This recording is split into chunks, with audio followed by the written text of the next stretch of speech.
Sir ನಮಸ್ತೆ. ನಾವು ಮಲ್ಲಯ್ಯನಪುರ ಕೃಷ್ಣಪ್ಪ ಅಂತ, ವಾಸಸ್ಥಳ ಮಲ್ಲಯ್ಯನಪುರ, ತೋಟದ ಮನೆ ವಾಸವಾಗಿರೋದು ನಾವು. ಇಲ್ಲಿ ನಾವು ಬ್ಯಾಂಕಿಂದ ಲೋನ್ ಪಡೆದು ಬಾಳೆಹಣ್ಣು ಹಾಕಿದ್ದೀವಿ ಸರ್. ಈಗ ನಮಗೆ ಬಾಳೆ ಬಂದು ಮೊನ್ನೆ ರಾತ್ರಿ ಬಂದು ಸುಮಾರು ಒಂದು 4-5 ಆನೆಗಳು ಹಿಂಡು ಬಂದು ಈ ರೀತಿ ಬಾಳೆ ಎಲ್ಲ ತುಳಿದು ಹಾಳು ಮಾಡಿಬಿಟ್ಟು ಹೋಗಿದೆ. ನಾವು ಫಾರೆಸ್ಟ್ ಅವ್ರು ಮಾಹಿತಿ ಕೊಟ್ಟಿದ್ವು. ಅವರು ನಿನ್ನೆ ಗಾರ್ಡ್ ಬಂದಿದ್ದರು. ಗಾರ್ಡ್ ಬಂದು ರೆಕಾರ್ಡ್ಸ್ ಎಲ್ಲ ರೆಡಿ ಮಾಡಿ ಅಂತ ಹೇಳಿದ್ದಾರೆ.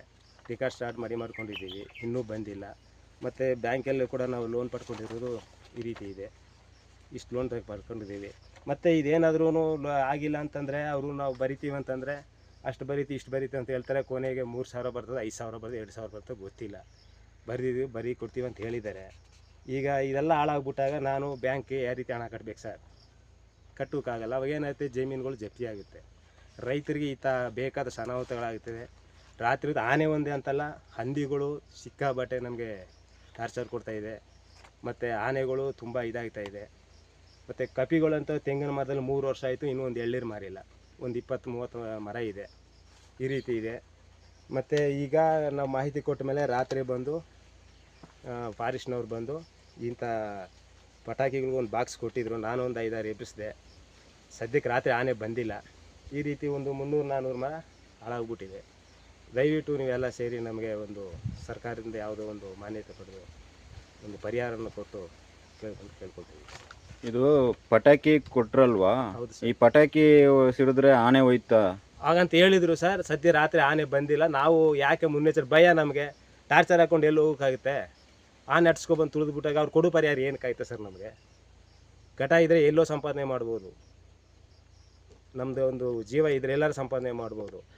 ಈ ಟಾರ್ಚ್ ಹಾಕ್ಕೊಂಡು ಹೋಗಿ ಈ ಪಟಾಕಿ ಕೊಡ್ಕೊಂಡು ಹೋಗಿ ಏನಾದರೂ ಅಟ್ಸ್ಕೊಬಂದು ತುಳಿದ್ಬಿಟ್ಟಾಗ ಅವ್ರು ಕೊಡೋ ಪರಿಹಾರ ಏನಕ್ಕೆ ಸರ್ ಆಗುತ್ತೆ? ಅದಕ್ಕೋಸ್ಕರ ನಾವು ಹಂಗೆ ಇದು ಜಮೀನಲ್ಲಿ ನಿಂತ್ಕೊಂಡು ಪಟಾಕಿ ಓಡಿಸೋದು. ಸದ್ಯ ಆನೆ ರಾತ್ರಿ ಬಂದಿಲ್ಲ ಅಂತ ಇದೆ. ಬಂದಿದ್ರೆ ಗೊತ್ತಾಗೋದು. ಬಂದಿಲ್ಲ ರಾತ್ರಿ. ಅದೆಲ್ಲೋ ಬೇರೆ ಕಡೆ ಎಲ್ಲೂ ಹೋಗಿದೆಯಂತೆ. ನೋಡಿ, ಈ ಪಟಾಕಿ ಒಂದು 10 ಕೊಟ್ಟಿದ್ರು. 10ಲ್ಲಿ ಒಂದು 5 ಹೊಡೆದಿದ್ದೀನಿ ನಾನು. ಇದು ಆನೆ ಎಷ್ಟು ಆನೆ ಬಂದಿರ್ಬೋದು ಅಂದಾಜು? ಸರ್ 2 ಮರಿ, 2 ದೊಡ್ಡ ಆನೆ. ಅಲ್ಲಿ ಇದ್ರದ್ದು ಪ್ರಕಾರ ಅಲ್ಲಿ ಹೋಗಿರೋದು ನಾವು ನೋಡಿದ್ವು.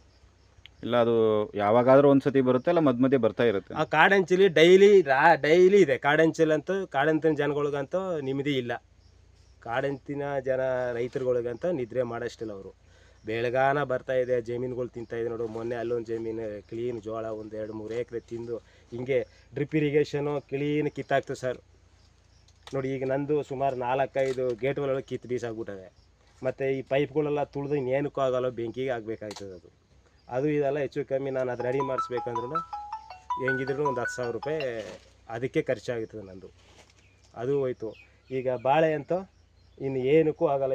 ಇದಕ್ಕೆ ವ್ಯವಸಾಯ ಮಾಡೋದಾ ಇಲ್ಲ ಗೊಬ್ಬರ ಹಾಕೋದಾ, ನೀರು ಬಿಡೋದು, ಏನು ಮಾಡೋಕ್ಕಾಯ್ತದೆ ಸರಿ? ಈಗ ಇದಕ್ಕೆ ಫಾರೆಸ್ಟ್ ಆಫೀಸಿಂದ ರೇಂಜರ್ ಬಂದಿದ್ರೆ ಬೇರೆ ಯಾರಾದ್ರು ಬಂದಿದ್ರು? ಗಾರ್ಡ್ ಒಬ್ರು ಬಂದಿದ್ರು.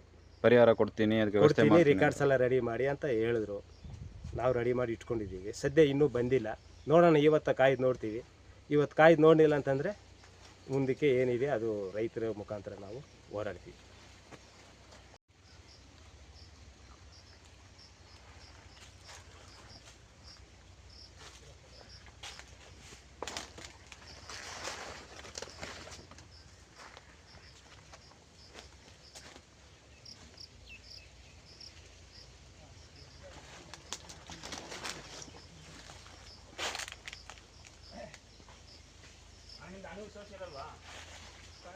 ಸರ್, ನಮ್ಮ ಹೆಸರು ಕನಕರಾಜು, ಮಲ್ಲಯ್ಯನಪುರ ಗ್ರಾಮ, ಕೌದಳ್ಳಿ ರಾಮಪುರ ಹೋಬಳಿ. ತಂದೆ ಹೆಸರು ರಾಮಯ್ಯ, ನಮ್ಮ ಹೆಸರು ಕನಕರಾಜು. ನಾನು 2 ಎಕರೆ 50 ಸೆಂಟು ಜಮೀನಲ್ಲಿ ಮೆಕ್ಕೆಜೋಳ ಹಾಕಿದ್ದು. ಸತತವಾಗಿ ಆನೆಗಳ ದಾಳಿಯಿಂದ ಪಂಪ್ ಸೆಟ್ ಹೋಗಿದೆ, ಡ್ರಿಪ್ ಲೈನ್ ಹೋಗಿದೆ, ಮೆಕ್ಕೆಜೋಳ ನಾಶ ಮಾಡಿದೆ. ಅರಣ್ಯಾಧಿಕಾರಿಗಳಿಗೆ ನಾವು ಫೋನ್ ಮಾಡಿ ತಿಳಿಸಿದ್ದೀವಿ. ಬಂದು ಮಾಜೂರು ಮಾಡ್ಕೊಂಡು ಹೋಗ್ತೀವಿ ಅಂತ ಹೇಳಿದರೆ ಅವರು ಪರಿಹಾರ ಕೊಡ್ತಾರೆ ಬಿಡ್ತಾರೆ ನಮ್ಗೆ ಗೊತ್ತಿಲ್ಲ. ಆದರೆ ಅವ್ರು ಕೊಡೋ ಪರಿಹಾರನೂ ನಮಗೆ ಇಲ್ಲಿ ಲಾಸ್ ಆಗಿರೋಷ್ಟು ಅವ್ರು ಕೊಡೋಕ್ಕಾಗಲ್ಲ. ನಮ್ಮ ಸಾಲ ಯಾರೂ ಕಟ್ಕೊಡೋಕ್ಕಾಗಲ್ಲ. ಮತ್ತು ನಾವು ಹಾಕಿರೋ ಬೆಳೆ ಸಿಕ್ಕಾಪಟ್ಟೆ ವೇಸ್ಟ್ ಆಗಿದೆ. ಬೆಳೆ ಫಸಲು ಹಾಕಬೇಕಾದ್ರೆ ಗಿಳಿಗಳ ಕಾಟ, ಅಳಿಲು ಕಾಟ, ಹಕ್ಕಿಗಳ ಕಾಟ, ಆನೆಗಳ ಕಾಟ, ಹಂದಿಗಳ ಕಾಟ. ಅರಣ್ಯ ಅಧಿಕಾರಿಗಳು ಬಂದು ನಾವು ಗಮನಕ್ಕೆ ತರ್ತಾಯಿದ್ದೀವಿ. ಅವರು ಬಂದು ಆಯಿತು ನಾವು ಪರಿಹಾರ ಕೊಡ್ತೀವಿ ಅಂತ ಹೇಳ್ಬಿಟ್ಟು ಹೋಗ್ತಿದ್ದಾರೆ. ಯಾವುದೇ ಥರ ಪರಿಹಾರ ಇನ್ನೂ ನಮ್ಮ ಕೈ ಸಿಕ್ಕಿಲ್ಲ. ತುಂಬ ಹಾನಿ ಆಗಿದೆ ಸರ್ ನಮಗೆ. ನಮ್ಗೆ ಹಾನಿ ಆಗಿರೋಷ್ಟು ಪರಿಹಾರ ಅವ್ರು ಕೊಡೋಕ್ಕಾಗಲ್ಲ ಸರ್. ರೈತರ ಸಮಸ್ಯೆ ಇದೆ, ತುಂಬ ತೊಂದರೆ ಆಗಿದೆ. ರೈತರಿಗೆ ಆಗೋಷ್ಟು ನಷ್ಟ ಬೇರೆ ಯಾರಿಗೂ ಆಗಲ್ಲ ಸರ್.